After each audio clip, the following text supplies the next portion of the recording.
নমস্কার বন্ধুরা, কেমন আছেন সবাই? আশা করি সবাই ভালো আছেন।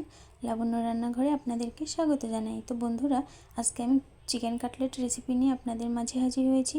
চিকেন কাটলেট করার জন্য নিয়েছি পেঁয়াজ কুচি, কাঁচা লঙ্কা কুচি, ধনেপাতা কুচি আর চিকেনের হাড় ছাড়া মাংস ছোট ছোট করে কেটে নিয়েছি। তো এখন আমি দিয়ে দিলাম পরিমাণ মতো তেল। তেলের উপরে দিয়ে দিলাম পরিমাণ মতো পেঁয়াজ কুচি। পেঁয়াজটা কিছু সময় ধরে হালকা বাদামি করে ভেজে নিয়েছি। এখন আমি দিয়ে দেব পরিমাণ মতো আদা বাটা আর রসুন বাটা। আদা রসুন বাটা দিয়ে কষিয়ে নিতে হবে যেন আদা রসুনের কাঁচা গন্ধ চলে যায়। তো এখন আমি দিয়ে দেব পরিমাণ মতো লবণ। লবণ দিয়ে একটু মিশিয়ে নিচ্ছি। এখন খুব সামান্য গরম জল দিয়ে দিচ্ছি যেন মশলাটা পুড়ে না যায়। এবারে দিয়ে দিতে হবে হলুদের গুঁড়া আর লাল লঙ্কার গুঁড়া। হলুদ আর লঙ্কার গুঁড়া দিয়ে খুব ভালোভাবে কষিয়ে নেব। তো এই পর্যায়ে দিয়ে দেব ছোট ছোট করে কেটে রাখা চিকেন দিয়ে মশলার সঙ্গে কিছু সময় খুব ভালোভাবে কষিয়ে নেব।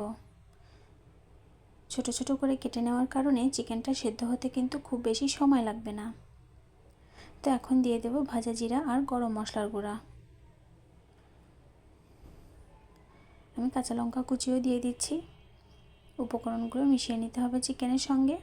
এবারে আমি সেদ্ধ করে রাখা আলু দিয়ে দেব। আলু দিয়ে মিশিয়ে নেব। দিয়ে দেব ধনেপাতা কুচি আর খুব সামান্য পরিমাণ চিনি। চিনিটা চাইলে আপনারা নাও দিতে পারেন।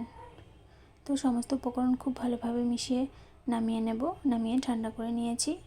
এখন আমি এভাবে গোল গোল শেপ করে তৈরি করে নিচ্ছি। ডিমের গুলায় ডুবিয়ে ব্রেড ক্রাম্বসে কোট করে নেব। তো এভাবে আমি বাকি কাটলেটগুলো তৈরি করে নেব। তো আমি এরকম লম্বা লম্বা করে তৈরি করে নিয়েছি। এবারে গরম তেলে ভাজলেই তৈরি হয়ে যাবে মুচমুচে চিকেন কাটলেট রেসিপি। তো গরম তেলের মধ্যে দিয়ে এভাবে আমি ভেজে নিচ্ছি।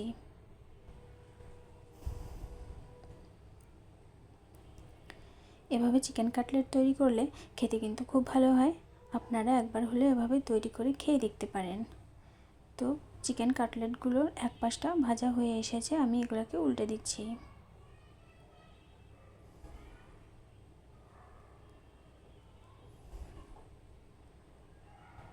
তো এই তো আমি এখন কাটলেটগুলো নামিয়ে নেব। তো তৈরি হয়ে গেল মুচমুচে মজাদার চিকেন কাটলেট রেসিপি। আমার যেসব বন্ধুরা আমার ভিডিও দেখেন এবং ভালো ভালো কমেন্ট করেন তাদেরকে অসংখ্য ধন্যবাদ। আজকের মতো এই পর্যন্তই। পরবর্তীতে আবার নতুন কোনো ভিডিও নিয়ে আপনাদের মাঝে হাজির হব। সবাই ভালো থাকবেন, সুস্থ থাকবেন। ধন্যবাদ সবাইকে।